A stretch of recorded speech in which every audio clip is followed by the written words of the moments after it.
స్తోత్రం స్తోత్రం స్తోత్రం స్తోత్రం స్తోత్రం స్తోత్రం. శక్తిమంతుడా మీకే స్తోత్రం. హల్లెలూయా హల్లెలూయా హల్లెలూయా. మహోన్నతుడా మీకే స్తోత్రం స్తోత్రం స్తోత్రం స్తోత్రం. ప్రతి ఒక్కరం కూడా ఒక క్షణం అందరం స్తోత్రయాగము చెల్లిద్దాం. హల్లెలూయా హల్లెలూయా. వేలాది దూతల గణములతో సుమధుర స్వరముల గానాలతో పొగడబడుతున్న మా యేసయ్య మీకే స్తోత్రం స్తోత్రం స్తోత్రం స్తోత్రం స్తోత్రం స్తోత్రం. మా గొప్ప తండ్రి మీకే స్తోత్రం. హల్లెలూయా హల్లెలూయా హల్లెలూయా. శక్తిమంతుడా మీకే స్తోత్రం స్తోత్రం స్తోత్రం స్తోత్రం స్తోత్రం స్తోత్రం స్తోత్రం. నిరంతర స్తోత్రార్హుడా మీకే స్తోత్రం. హల్లెలూయా హల్లెలూయా హల్లెలూయా హల్లెలూయా హల్లెలూయా. మా గొప్ప కాపరి మీకే స్తోత్రం స్తోత్రం స్తోత్రం స్తోత్రం స్తోత్రం స్తోత్రం. మహిమకు పాత్రుడా మీకే స్తోత్రం. Praise the lord.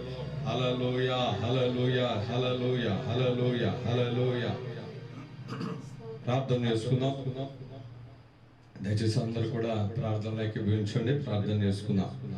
పరిశుద్ధుడా మీకే స్తోత్రం స్తోత్రం స్తోత్రం యేసయ్య. గత ఆదివారం దినం మొదలుకొని మరొక మిడ్ వీక్ ఈ విధంగా నిబిడలందరమైన మేము కలిసి నిన్ను కనపరచడానికి కొద్ది నిమిషాలు నీతో గడపడానికి మీరు ఇచ్చిన మహా ఉచితమైన కృపను బట్టి మీకే కోటాను కోట్లు స్తుతులు స్తోత్రాలు చెల్లిస్తూ ఉన్నాము రాజా.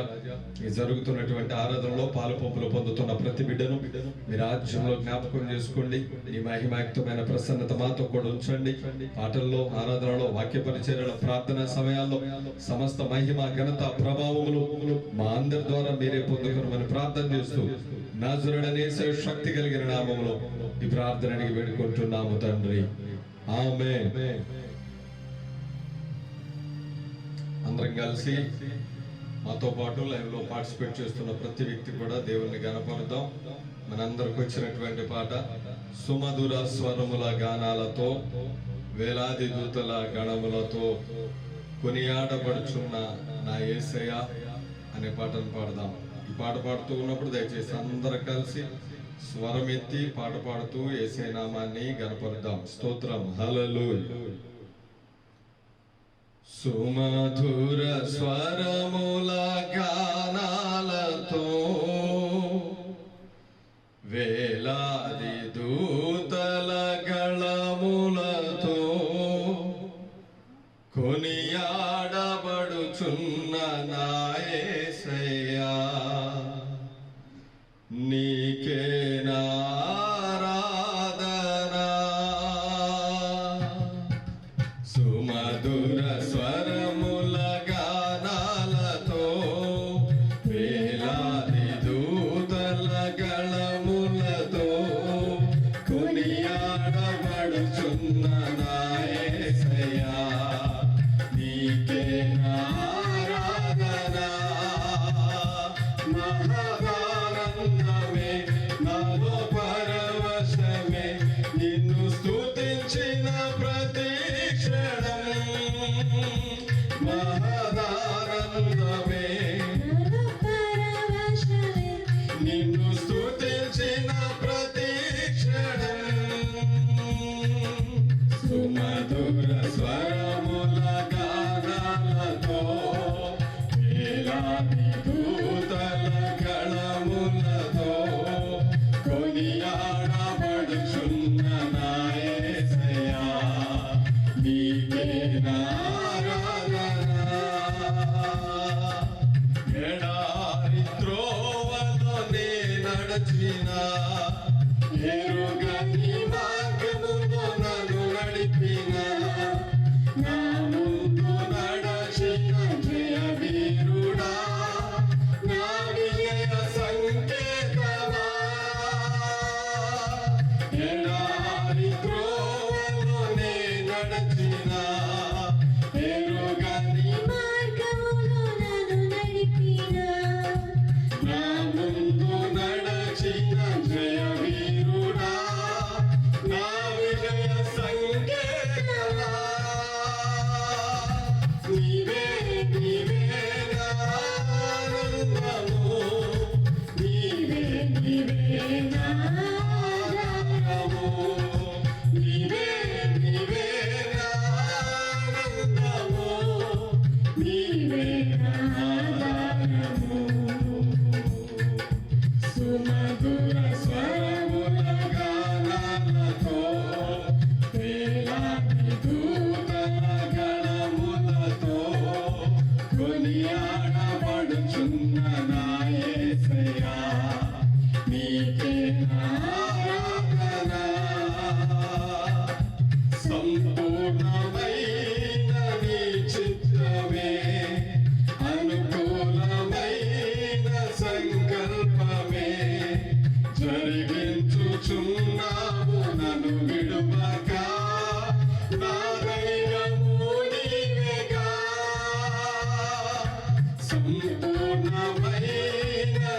చిత్తమే అనుకూలమైన సంకల్పమే జరిగించుచున్నావు నన్ను విడువక నా ధైర్యము నీవేగా నీవే నీవే నా జయ గీతము నీవే నీవే నా స్తుతి గీతము నీవే నీవే నా జయ గీతము నీవే నా స్తుతి గీతము సుమధుర స్వరముల గానాలతో వేలాది దూతల గణములతో కొనియాడబడుచున్న నా యేసయ్యా నీకే ఆరాధన మహదానందమే నాలో పరవశమే నిన్ను స్తుతించిన ప్రతి క్షణం మహదానందమే నాలో పరవశమే నిన్ను స్తుతించిన ప్రతి క్షణం సుమధుర స్వరముల గానాలతో వేలాది దూతల గళములతో కొనియాడబడుచున్న నా యేసయ్యా నీకే ఆరాధన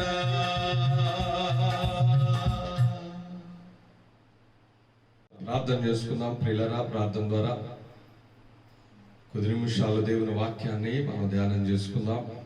ఎక్కడి వారు అక్కడే తల్ల ఉంచండి. ప్రార్థన. స్తోత్రం. హల్లెలూయ.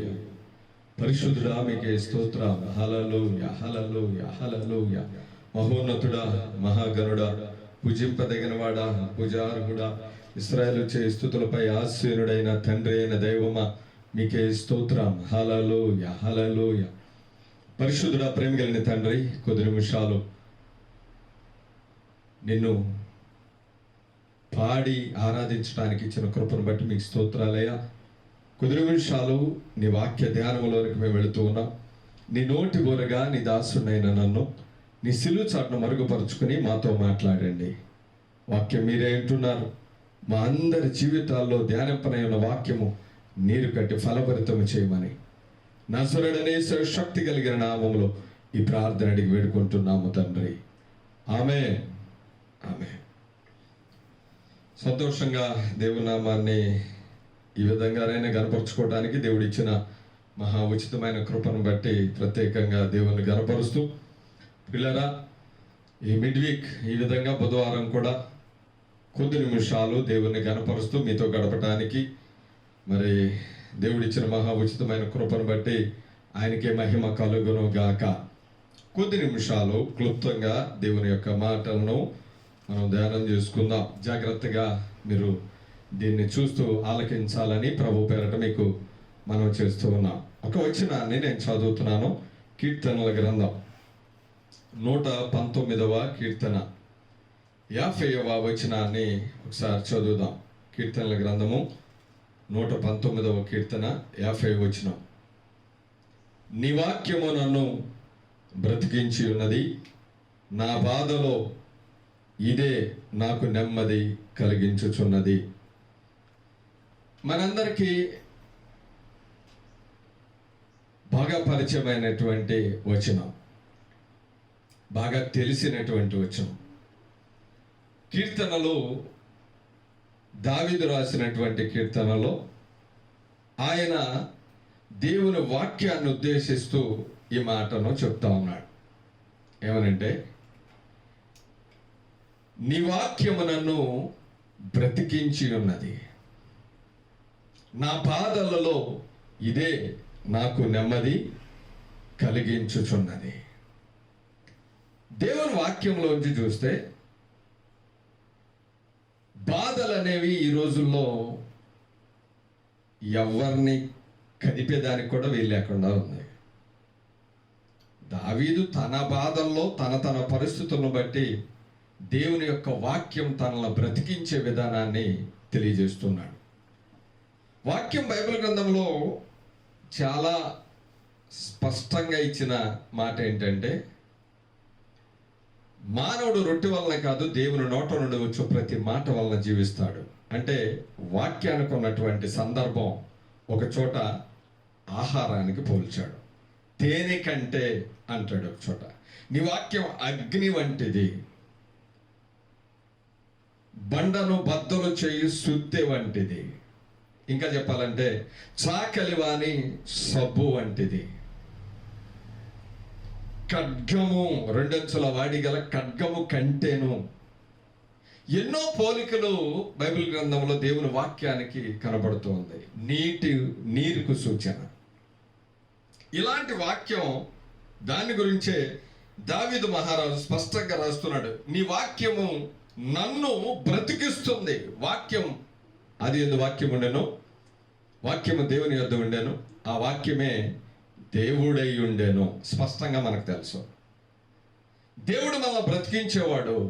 దేవుని వాక్యం మనల్ని ఖచ్చితంగా బ్రతికించు వాక్యం ఇది.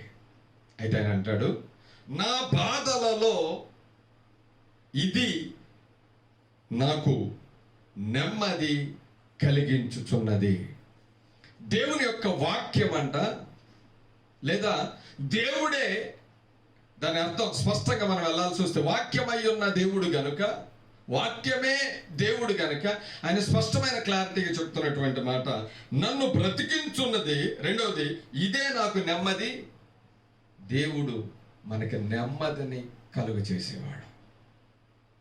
ఓకే, రెండు మాటలు, ఈ మాటను మనం ధ్యానం చేసుకుందాం కొద్ది సమయం, జస్ట్ 10 to 15 minutes.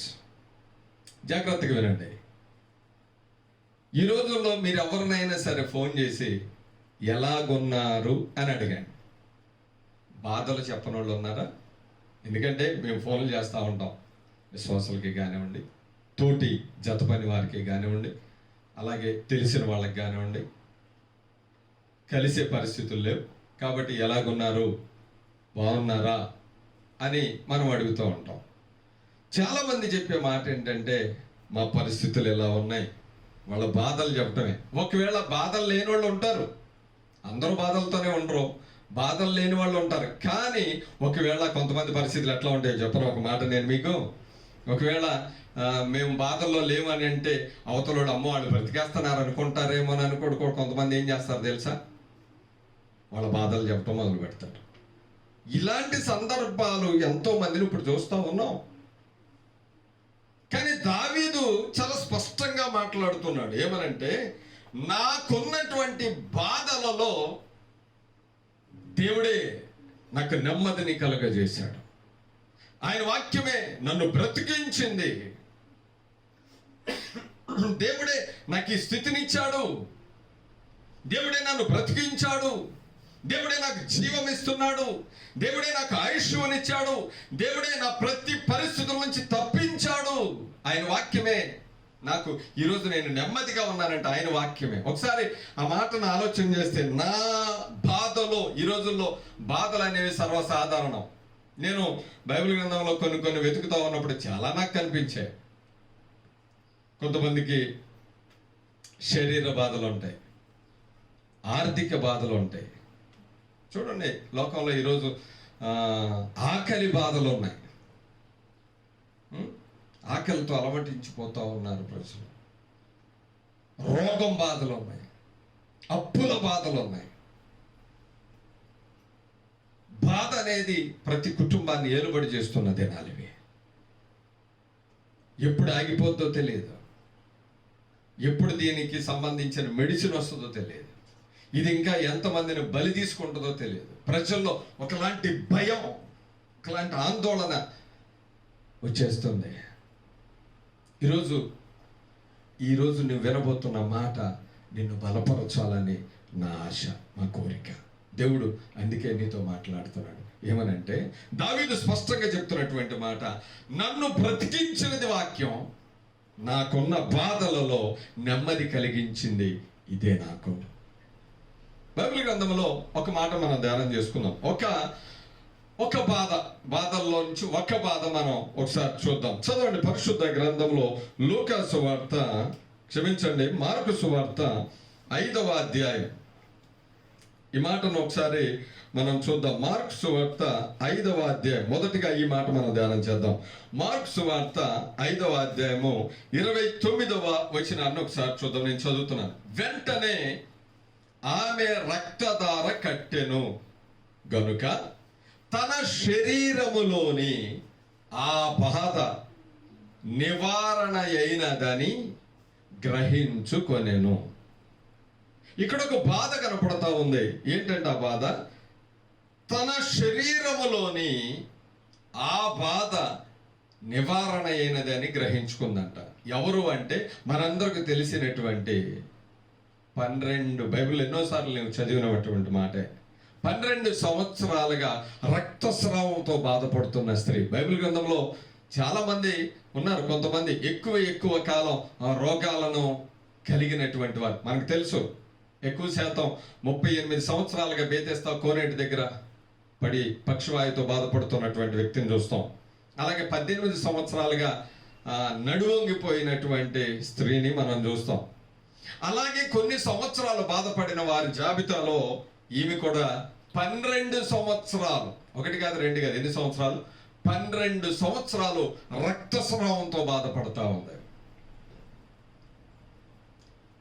ఈ బాధ గురించి మనం ఎక్స్ప్లెయిన్ చేయాల్సి వస్తే ఆమె పడినటువంటి బాధను ఒకసారి మనం చూద్దాం. ఆ వచనాల్లో 25వ వచనం నుంచి చూస్తే 12 ఏళ్ల నుండి రక్తస్రావం కలిగిన ఒక స్త్రీ ఉండెను.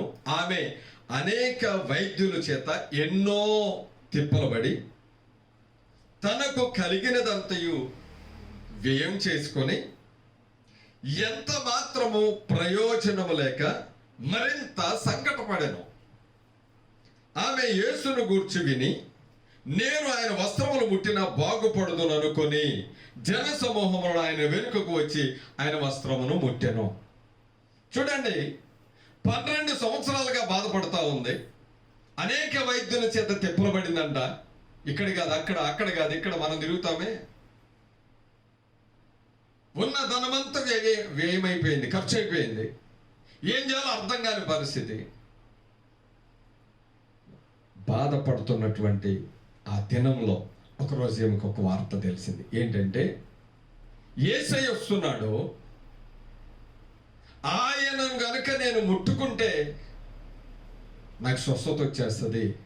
నాలో ఉన్న లేదా నేను అనుభవిస్తున్నా, నేను భరిస్తున్నా, లేదా నేను కలిగి ఉన్న ఈ బాధ నివారణ కలగాలంటే వైద్యులు కాదు, ఒకటే, నేను యేసయ్యను తాకాలి, నేను యేసయ్యను ముట్టుకోవాలి. ఎలాగైనా సరే నేను ఆయనను మాత్రము ముట్టిన బాగుపడతాను. ఈరోజు రోగం గురించిన భయం ఎంత ఉందో ప్రజల్లో చూడండి. బయట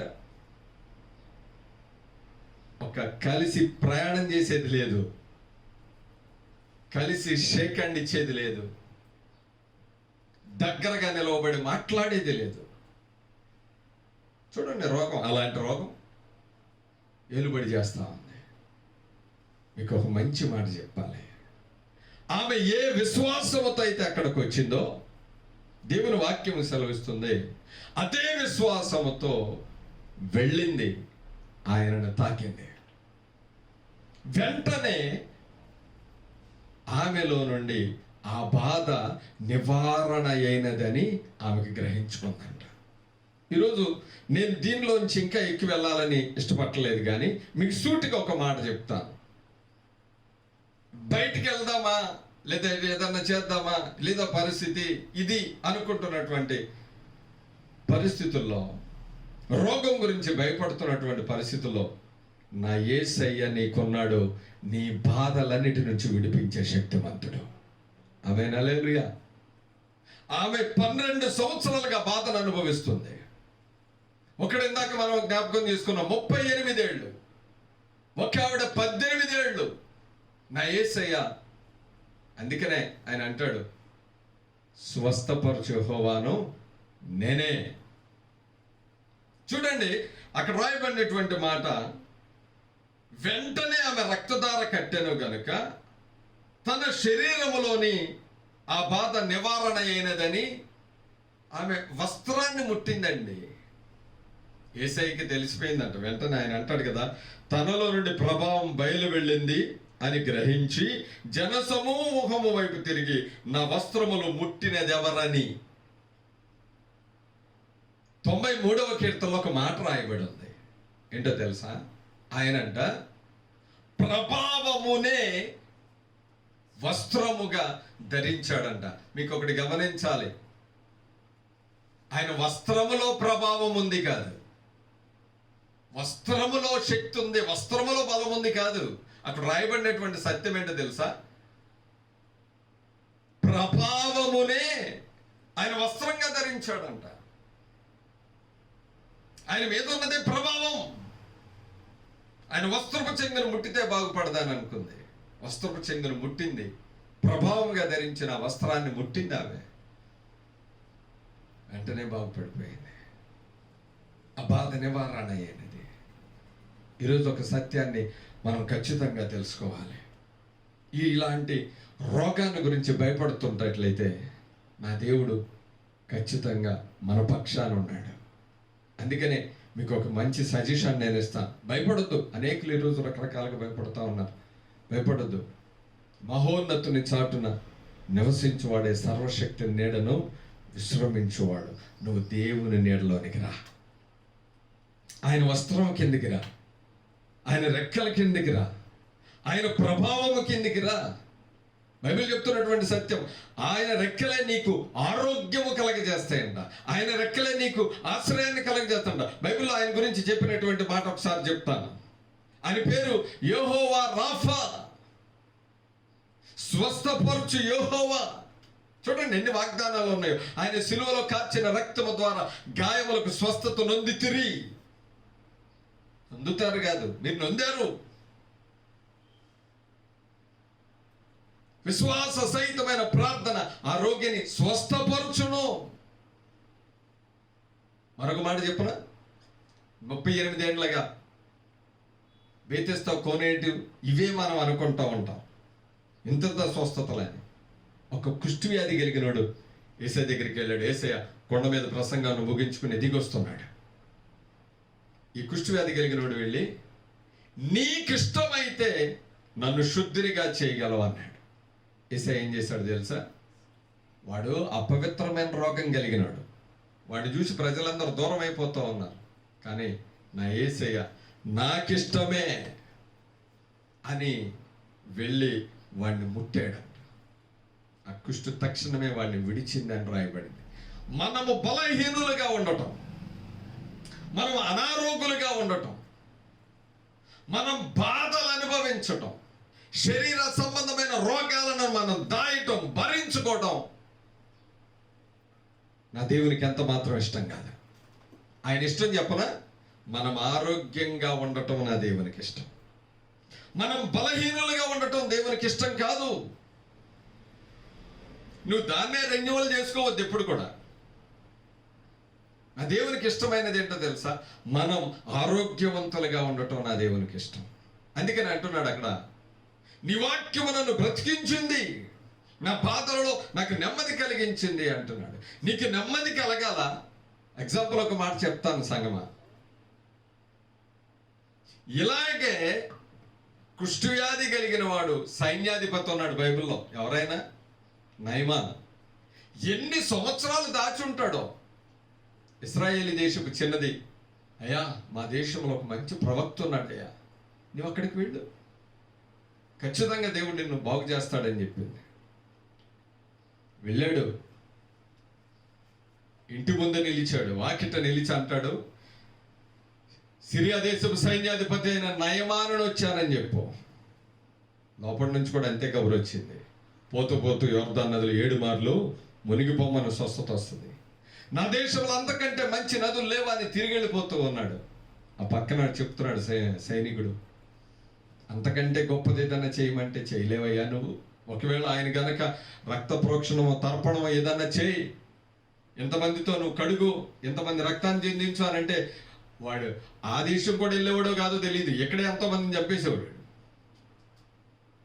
స్నానం చేయమన్నాడు అంతే కదా. 7 మార్లు మునిగాడు. నిజంగా చాలా ఇంట్రెస్ట్గా ఉంటుంది ఆ సబ్జెక్టు. చూసుకుంటా ఉండుంటాడు. ఒకసారి ఏమన్నా తగ్గిందా, రెండోసారి, అలా ఎన్నిసార్లు చూసుకున్నాడు. 7వ మారు మునిగి బయటికి రాగానే పసి పిల్లవాని దేహం వచ్చేసిందంట ఆయనకి. పసి పిల్లవాని దేహం.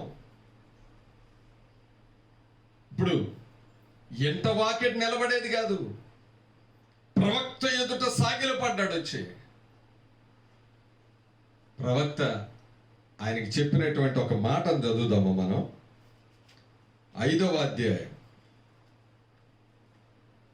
2వ రాజుల గ్రంథం, నేను చదువుతాను. 5వ అధ్యాయం 19వ వచనాన్ని నేను చదువుతున్నాను.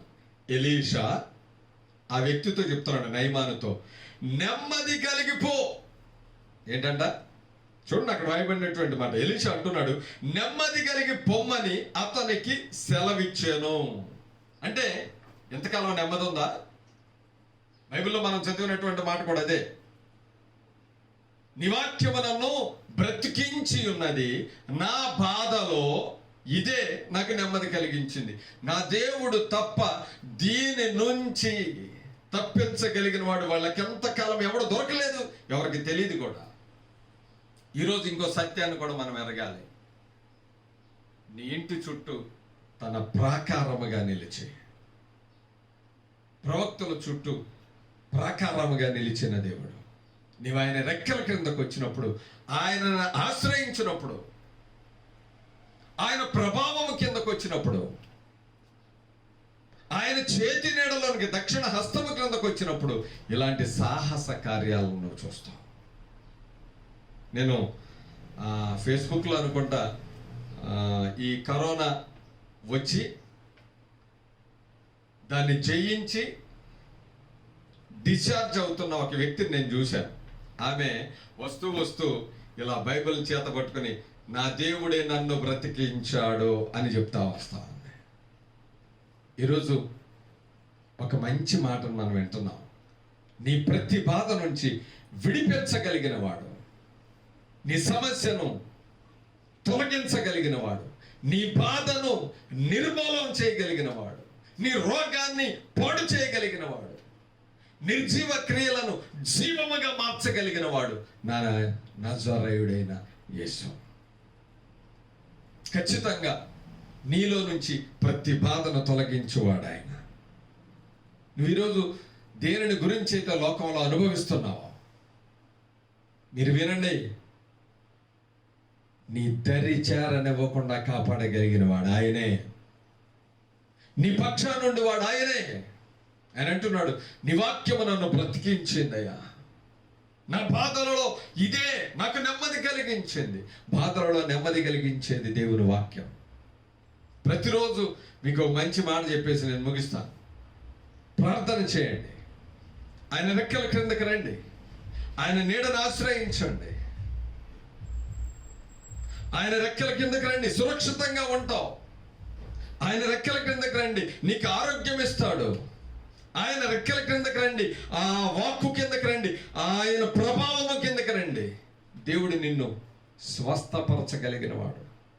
మనం ఆరోగ్యంగా ఉండటం ఆయనకి ఇష్టం, మనం రోగాలతో ఉండటం ఆయనకి ఇష్టం లేదు. బలహీనుడిగా ఉండటం ఆయనకి ఇష్టం లేదు. ఇవి దొరికిన వారికి జీవం, సర్వ శరీరానికి ఆరోగ్యమని భక్తుడైనటువంటి జ్ఞాని అయిన సొలొమోను రాస్తున్నాడు. ఈరోజు ఈ వాక్యానికి నువ్వు కట్టుబడు, ఖచ్చితంగా నీకు జీవం ఇస్తాడు దేవుడు, మేలుతో నింపుతాడు దేవుడు, పరిశుద్ధతనిస్తాడు దేవుడు. నేను ఒక మ్యాగజైన్లో చదివాను ఒకసారి. ఒక వ్యక్తి మరణ పడక మీదకి వెళ్ళిపోయాడంటే, ఎవరు మన ఆంధ్రానే, తెలుగతనే ఎవరో నుంచి రాశారు, ఎవరో బుక్లో రాశారు అది. ఒక ఆయన రోగగ్రస్తుడయ్యాడు, తీసుకెళ్ళిపోయి గవర్నమెంట్ హాస్పిటల్లో పడుకోబెట్టారు. రోజు డాక్టర్ వస్తున్నాడు, అతి కొద్ది రోజుల్లో చనిపోతాడమ్మా ఆయన, మా ఉంటే 10 to 15 days చనిపోతారు, మీరు తీసుకెళ్ళిపోవచ్చు, తీసుకెళ్ళిపోయి ఆయనకి ఏదైనా కావాలంటే పెట్టండి అంటే, సార్ మేము తీసుకెళ్తే ఇంకెన్ని రోజులు తగ్గిపోద్దో, ఇక్కడే ఉంచుతాం, ఆ మెడిసిన్ అప్లై అవుతానే ఉండనివ్వండి, ఆయనకి కావాల్సినవి మేము పెట్టుకుంటామని పెడతా ఉన్నారు. ఒకరోజు తన మరణ సమయాన్ని గురించి గుర్తుపట్టుకుని దుఃఖపడతా ఉన్నాడు ఆ బెడ్ మీద ఉన్న వ్యక్తి. ఈ కంటి దారా చెవులు నిండిపోతున్నాయి, ఇటు చెవులు నిండిపోతూ ఉన్నాయి. ఏడ్చుకుంటా ఉన్నాడు ఒక్కడే, ఏడ్చుకుంటూ ఓ ప్రక్కకి తిరిగి పడుకున్నాడంట. ఆయన కనపడతా ఉంది ఈ నల్లటి కవర్ కలిగినటువంటి పుస్తకం, బైబిల్. దానంకే చూస్తూ ఉన్నాడు. జీవితంలో నేను ఎప్పుడు కూడా దీన్ని ఓపెన్ చేసి నేను చూడలేదా, చనిపోబోతున్నాను, ఎట్లాగో ఒక్కసారైనా సరే దీన్ని తీసి నేను చదువుతానని బైబిల్ తీశాడు. అలా ఓపెన్ చేయగానే సామెతల గ్రంథంలో నుంచి ఒక చక్కటి మాట ఆయన ఎదుర్కొచ్చేసింది. ఏమనంటే, నా కుమారుడా, నా మాటలను చెవియొగ్గు, నా ఉపదేశమును త్రోసివేయొద్దు. నేను అనుకుంటున్నాడు, నా కుమారుడా అంటే నేనేనా? ఈ మాటలు నా గురించే మాట్లాడుతున్నాడా? ఏమనుంది ఇక్కడ అని అంటే, నీ హృదయంలో వాటిని భద్రము చేసుకో, నీ కనుల ఎదుట నుంచి తోసేయొద్దు, దీన్ని భద్రం చేసుకో. ఏం భద్రం చేసుకోవాలి, ఏముంది ఇక్కడ అని చదువుతూ ఉంటే, అవి దొరికిన వానికి జీవం. ఏం దొరికిన వానికి? వాక్కు దొరికిన వానికి జీవం, ఇది సర్వ శరీరానికి ఆరోగ్యం అని ఉందంట. వెంటనే చదివి, తనకిప్పుడు లేనిదే ఆరోగ్యం ఏంటి, అది దొరికిన వానికి జీవం అని వాక్యాన్ని చదవటం మొదలు పెట్టాడు. ఒకరోజు గడిచింది, మరలా లేచాడు. అంటే దేవుని వాక్యం నాలో కలిగి ఉంటే నేను ఖచ్చితంగా నాకు ఆరోగ్యం వస్తుంది అనుకున్నాడు. రోజుకి వాక్యాన్ని చదవటం మొదలు పెట్టాడు. ఇదే పదం తన నోట ఖాళీ ఉన్న సమయంలో నల్లా బైబిల్ చదువుకుంటున్నాడు. మిగిలిన టైంలో, ప్రభువా అది దొరికిన వారికి జీవం, సర్వ శరీరానికి ఆరోగ్యం అన్నావు, నాకు ఆరోగ్యము, నాకు సర్వ శరీరానికి ఆరోగ్యం, నాకు ఆరోగ్యం ఇదే పలుకుతా ఉన్నాడు. 15 days చనిపోతారన్న డాక్టర్లు రోజు వస్తున్నారు. వారు చేయాల్సింది వారు చేస్తున్నారు, ఈయన చేయాల్సింది ఈయన చేస్తున్నారు. రోజుకి ఈయనలో మార్పు రావటం మొదలుపెట్టింది. దేవుని వాక్కు మనల్ని బ్రతికించేదే, పాడు చేసేది కాదు. అలాంటి సత్యంలో ఒకరోజు డాక్టర్ వచ్చి అడుగుతున్నాడంట, రోజుకి నీలో మార్పు కనపడతా ఉంది, మేమైతే అదే మెడిసిన్ ఇస్తా ఉన్నాం, నీకు కొంచెం ఏం జరుగుతుందో అనుకున్నాం, కానీ ఏంటి ఏం వాడుతున్నారు మీరు అంటే, ఆయన చెప్తున్నాడంట, ఈయన కూడా సంతోషంగా చెప్తున్నాడంట. ఏమనంటే, అది దొరికిన వారికి జీవం డాక్టర్ గారు, సర్వ శరీరానికి ఆరోగ్యం అంటున్నాడంట. ఆయనకి అర్థం కాల. ఏం మాట్లాడుతున్నావు నువ్వు? ఇదిగో ఇది దొరికిన వారికి జీవం, సర్వ శరీరానికి ఆరోగ్యం. వాళ్ళు చెప్తున్నారు, మేం చేయగలిగింది ఏం లేదు, నీ దేవుడే నిన్ను రక్షించాడు, నీ దేవుడే నిన్ను బ్రతికించాడు. ఈరోజు సంగమా, ఒక సత్యాన్ని మనం తెలుసుకుందాం. రోగగ్రస్తులైనప్పుడు మన వాళ్ళకు ఉన్న అలవాటు ఏంటంటే, గబగబ కల వచ్చింది అనుకోండి, తీసుకెళ్లి తల దగ్గర పెట్టుకోవడం. జ్వరం వచ్చింది అనుకోండి, బైబిల్ ఎక్కడలేని బైబిల్ ఆ రోజు దులిపి గబగబ తీసుకెళ్ళి జ్వరం వచ్చినప్పుడు పక్కన పెట్టడం. ఇవి మనం చేస్తాం. కానీ ఎప్పుడైనా దీన్ని నమ్మేవా? ఇది నిన్ను బ్రతికిస్తుందని నీకు తెలియదా? నిన్ను బ్రతికించేది, నిన్ను లేవనెత్తేది, నీకు రక్షణనిచ్చేది, నీ బాధలన్నిటి నుండి తప్పించేది దేవుని వాక్యం. కనుక ప్రతిరోజు మీకు ఒక మంచి మాట చెప్పేసి ముగిస్తాను. అదేంటంటే, ప్రతిరోజు 91వ కీర్తన ఖచ్చితంగా మీ గృహాల్లో చదవండి. ప్రతిరోజు చదవండి. 91వ కీర్తన ప్రతిరోజు చదవండి. ప్రతిరోజు మీరు రాత్రి పడుకునే సమయంలో 91వ కీర్తన, మహోన్నతుని చాటు నివసించువాడే, సర్వశక్తిని నీడను విశ్రమించువాడు. మీరు 91వ కీర్తన చదువుకొని ప్రార్థన చేసుకొని పడుకోండి. మీకు, మీ కుటుంబాలకు, మీ పనులకు, మీ ప్రతి క్రియలకు నా దేవుడు మీకు తోడై ఉంటాడు. మీకు సురక్షితమైన కాపుదలనిస్తాడు, భద్రతనిస్తాడు, నెమ్మదినిస్తాడు. నీ బాధలన్నిటి నుంచి విడిపించేది కాకుండా నెమ్మదిని కూడా ఇచ్చే దేవుడు. ఆందోళన కాదు, నెమ్మదిని ఇచ్చే దేవుడు. అలాంటి నెమ్మది మనము మన కుటుంబాలను పొందుకుందాం. ఎక్కడ వారు అక్కడే తల్ల వంచండి, చిన్న ప్రార్థన చేసుకుందాం. స్తోత్రం. హల్లెలూయా, హల్లెలూయా. ప్రతి ఒక్కరు కూడా మనం ప్రార్థన చేద్దాం. ఈ దినాన పరిశుద్ధాత్మ దేవుడు మనతో మాట్లాడిన ప్రతి మాటను బట్టి దేవుని స్తుతిస్తూ, ఆయన వాక్యమే మనల్ని బ్రతికించేది, బాధలో నెమ్మది కలగజేసే దేవుని యొక్క వాక్యము గనుక దేవుని బిడ ఇది నా పరిశుద్ధాత్మ దేవుడు తన దాసుల ద్వారా మాట్లాడిన ప్రతి మాటను బట్టి ఆయన సన్నిధానంలో మనం ప్రార్థన చేద్దాం. దేవానికే స్తోత్రం. నెమ్మది లేని స్థితిలో ఉంటున్నావా, బాధల్లో ఉంటున్నావా, పరిశుద్ధాత్మ దేవుడు ఈ దినాన్ని నీ బాధలన్నిటి నుండి విడిపించగలిగిన దేవుడు, నెమ్మది కలగజేయగలిగిన దేవుడు మనతో ఉంటుండగా ప్రతి ఒక్కరు కూడా ప్రార్థన చేద్దాం. Thank you Holy Spirit. Hallelujah hallelujah hallelujah hallelujah. గుండె చెదరిన వారిని బాగు చేయువాడని,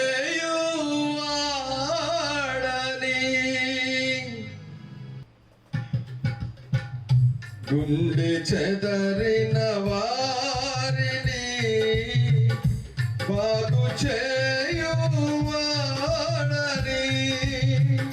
వారి గాయములయో కట్టుచున్నవాడని, వారి గాయములయో కట్టుచున్నవాడని, దేవునికి స్తోత్రము గానము చేయుటయే మంచిదే, మనమందరము స్తుతి గానము చేయుటయే మంచిదే. ప్రతి ఒక్కరు కూడా ప్రార్థన చేసుకుందాం. ఈ రాత్రికాల సమయంలో పరిశుద్ధాత్మ దేవుడు ప్రతి మాటను బట్టి, దేవుడు మనతో మాట్లాడిన ప్రతి మాటను బట్టి జ్ఞాపకం చేసుకుంటూ ప్రార్థన చేద్దాం. పరిశుద్ధుడా, ప్రేమ గల తండ్రిని కొందనాలు స్తుతులు స్తోత్రాలు చెల్లిస్తున్నాం నాయన. ఈ బుధవారం దినాన తండ్రి ఈ యొక్క కూడిక అంతట్లో ప్రభా నీ సన్నిధి తోడుగుంచిన విధానం కనుక నీకే స్తోత్రాలయ్యా. నీ దాసుని ప్రభా నీ పక్షాన్ని నిలబెట్టుకొని అయ్యా ఈ దినాన మాట్లాడించి వాక్కులు బట్టి మరొకసారి నేను స్తుతిస్తున్నామయ్యా. ప్రతి బాధ నుండి విడిపించగలిగిన దేవుడు నాయన, ప్రతి పరిస్థితి నుండి ప్రభా నెమ్మది కలగ చేయవాడు మీరు మాత్రమే. యేసయ్యా నీకే స్తోత్రాలయ్యా. తండ్రి నీకే 112 సంవత్సరాల రక్తస్రావం కలిగిన స్త్రీని ప్రభా, ఆమె బాధ నివారణ కలిగి ప్రభా నెమ్మది కలిగింది. దేవా నీకే స్తోత్రాలు అయా. నయమాను ప్రభా దైవజనుడు అన్నాడు, నెమ్మది కలిగి పొమ్మని సెలవిచ్చిన రీతిగా నాయన తన కుష్ఠరోగం నుండి శుద్ధుడైపోయి ఉంటున్నాడు. యేసయ్యా మా తండ్రి నీకే స్తోత్రాలు చెల్లిస్తున్నాం. ఈ దినాన్ని ఎంతమంది బాధల్లో, కష్టాల్లో, ఇరుకులు, ఇబ్బందుల్లో ఉన్నారో ప్రభా, ప్రతి బిడ్డని కృపకై జ్ఞాపకము చేసుకోండి యేసయ్యా. ప్రతి బిడ్డని మీరు తాకమని ప్రార్థిస్తున్నామయ్యా. మంచి ఆరోగ్యాన్ని, క్షేమాన్ని, నెమ్మది కలుగునుగాక నాయనా. నా తండ్రి ఈ లైఫ్ ప్రోగ్రామ్ చూస్తున్న ప్రతి బిడ్డను కూడా మీరు ఆశీర్వదించమని, ప్రతి బిడ్డకు కూడా ప్రభు నెమ్మది కలిగిన ఆత్మతో బిడ్డలు నింపమని ప్రార్థిస్తున్నామయ్యా. ఏ మాటలైతే వింటున్నారో ప్రతి మాటను వాళ్ళ జీవితంలో నీరు కట్టి ఫలింపదయచేయమని, వాక్యం చెప్పిన దాసులు కూడా మీరు దీవించి ఆశీర్వదించమని మా దేవానికే స్తోత్రాలయ. అనారోగ్యంతో బాధపడుతున్న ప్రతి బిడ్డకు కూడా ప్రభు పరిపూర్ణమైన ఆరోగ్యము, క్షేమము కలుగునుగాక నాయన. తండ్రి నీకే స్తోత్రాలు. ఈ దినాన ప్రభా నీ దైవదేవులకు నాయన పాత్రలుగా ప్రతి బిడ్డ నింపి బలపరచమని నజరేయుడైన శక్తి కలిగిన నామములో ప్రార్థించి అడిగి వేడుకుంటున్నాము తండ్రి. ఆమేన్.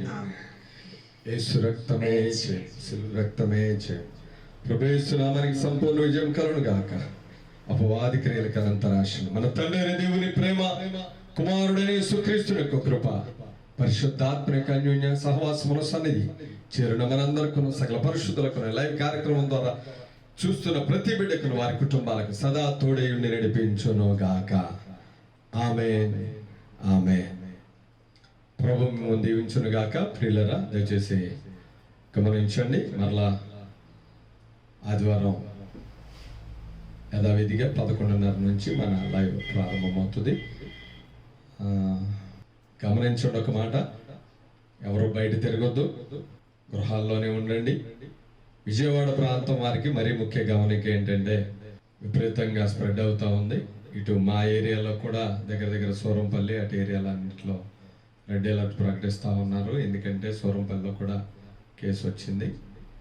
కాబట్టి మీ అందరికీ ఒక మాట, జాగ్రత్తగా ఉండండి, ఎవరు కూడా భయపడొద్దు. మొదటిగా దేవునితో సహవాసం చేయండి ఈ సమయంలో.